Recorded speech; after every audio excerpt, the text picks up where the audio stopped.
The city of Fortaleza, Brazil, is known for its sun-drenched beaches, vibrant culture, and lively atmosphere. Tourists flock to its shores to enjoy the warm sands and the rhythmic sounds of samba that fill the air. But beneath this veneer of paradise lies a story that shook the nation to its core. In 2005, Fortaleza became infamous for hosting the biggest bank heist in Brazilian history. This wasn't just any ordinary robbery, it was a meticulously orchestrated operation that would leave the world in awe. The heist involved a tunnel over 2 football fields long, leading directly to the vault of the Banco Central.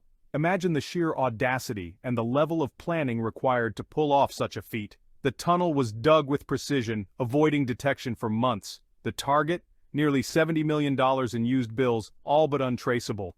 These were not just any bills. They were old, worn-out notes that were set to be destroyed, making them nearly impossible to trace. The scale of the robbery sent shockwaves through Brazil. News of the heist spread like wildfire, capturing the attention of the entire nation.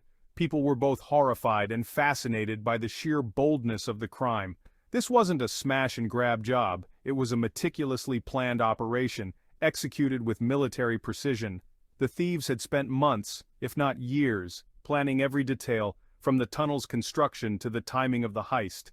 The sheer audacity of it all captured the imagination of the public, turning the perpetrators into folk heroes for some and objects of intense scrutiny for others. People couldn't help but be intrigued by the masterminds behind such a daring act. This was a story of cunning criminals, meticulous planning, and a prize that seemed too big to be real. The thieves had managed to outsmart the authorities and pull off one of the most audacious heists in history. It was a story that would play out not on the bustling streets of Fortaleza but in the darkness, beneath the city, where a team of thieves was about to pull off the unthinkable. As they worked tirelessly underground, the city above remained blissfully unaware of the monumental crime unfolding right beneath their feet. The heist would go down in history as one of the most remarkable and daring robberies ever attempted, leaving an indelible mark on the annals of criminal lore. The mastermind behind this daring heist was never officially identified, but rumors swirled around a figure known only as the Engineer. This enigmatic character was a ghost in the criminal underworld, known for his meticulous planning and unparalleled expertise. This shadowy individual was said to possess a deep understanding of engineering, construction, and security systems. His knowledge was not just theoretical, it was practical, honed through years of experience in both legitimate and illegitimate enterprises. He assembled a crew of over 40 individuals, each with specialized skills: excavators, engineers, logistics experts, and even a landscaping company for cover. This was not a ragtag group of criminals, it was a well-oiled machine, each part essential to the success of the operation. The group rented a nondescript house a few blocks from the bank. This house, with its unremarkable facade, was the perfect cover for their activities. This seemingly ordinary property would serve as the staging ground for their audacious plan.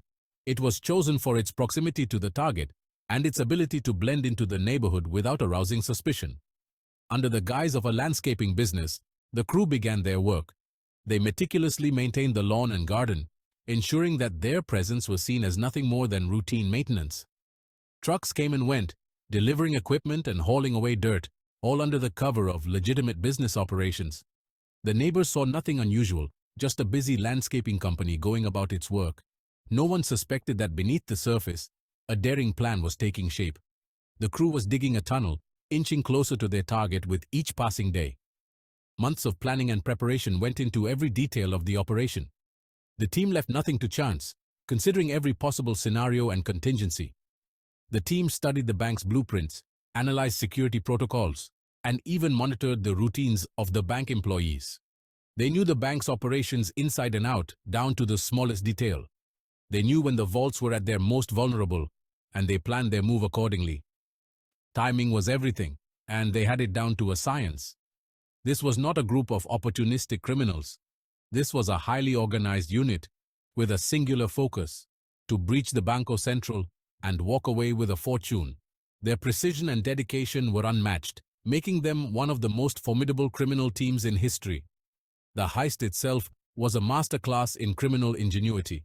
They bypassed high-tech security systems, picked intricate locks, and moved with the precision of a military operation. Every member of the team knew their role and executed it flawlessly. When the vault door finally swung open, they were met with stacks of money, more than they had ever imagined. The team worked quickly, loading the money into bags and preparing for their escape. They retraced their steps through the tunnel, emerging at the safe house with their haul. The celebration was brief. They knew that the real challenge was yet to come, evading capture and laundering the money. The police were baffled when they discovered the heist. The tunnel, the precision, the sheer audacity of the plan. It was unlike anything they had ever seen. Media coverage was relentless, and the public was captivated by the story of the Gang of 40. News headlines screamed of the daring heist, and public reactions ranged from awe to fear. Police press conferences provided little solace, as the authorities admitted they had no leads on the masterminds behind the operation. Meanwhile, the members of the Gang of 40 melted back into society, living ordinary lives under new identities. They had pulled off the heist of the century, and now they had to ensure they remained ghosts in the eyes of the law. And as for the engineer, he vanished as mysteriously as he had appeared, leaving behind a legacy of one of the most audacious heists in history. The legend of the Gang of 40 would live on, a testament to their ingenuity and daring. The most challenging aspect of the heist was undoubtedly the tunnel. Starting from the rented house's basement, the crew embarked on a subterranean journey towards the bank.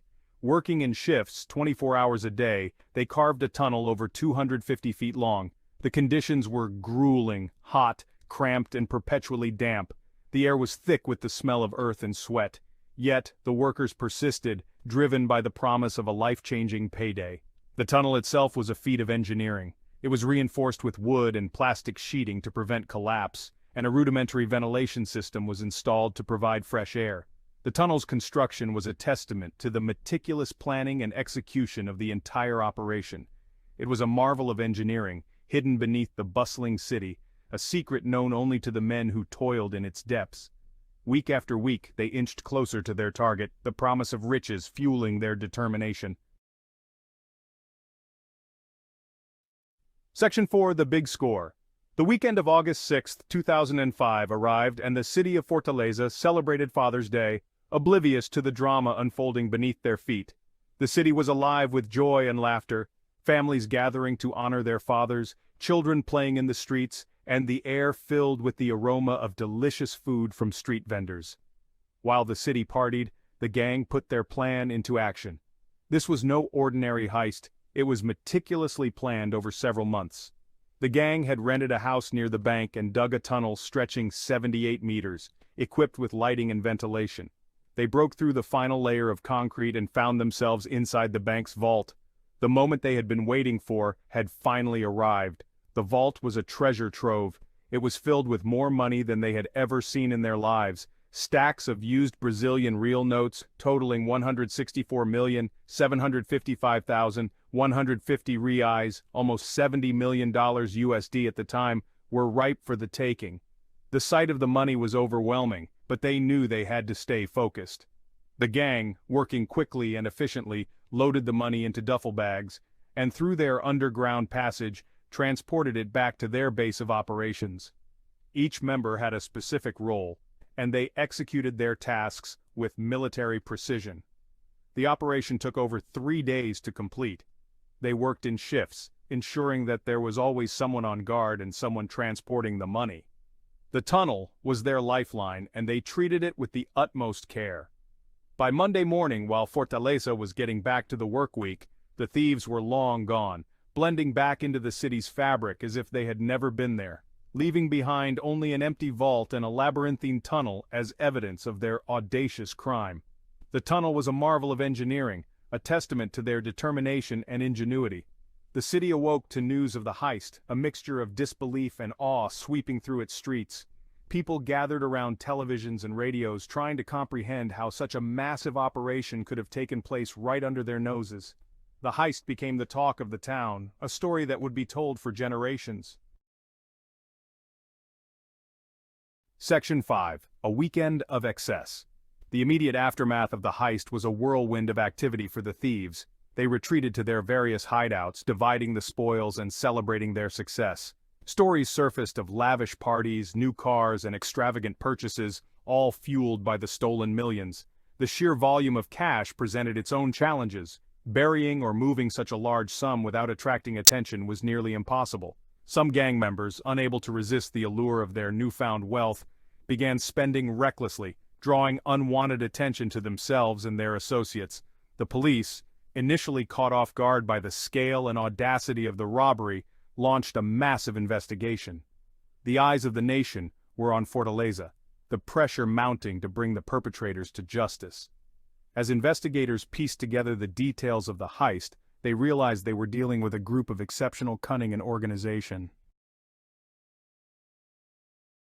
Section 6. The heat is on. The police investigation, dubbed Operation Facade, swung into action. Leads were followed, suspects interrogated, and the city was put on high alert. The audacity of the crime had shaken the nation, and the authorities were under immense pressure to crack the case. The news of the heist spread like wildfire, dominating headlines and sparking endless speculation. Everyone had a theory. Everyone was an armchair detective. The pressure on the police mounted with each passing day, the public demanding results, demanding justice. The investigators, however, were starting to make progress. The sheer size of the operation, while impressive, also meant that the thieves had to leave a trail. It was only a matter of time before that trail led the police to their doorsteps. The net was closing in, and the gang's days of freedom were numbered.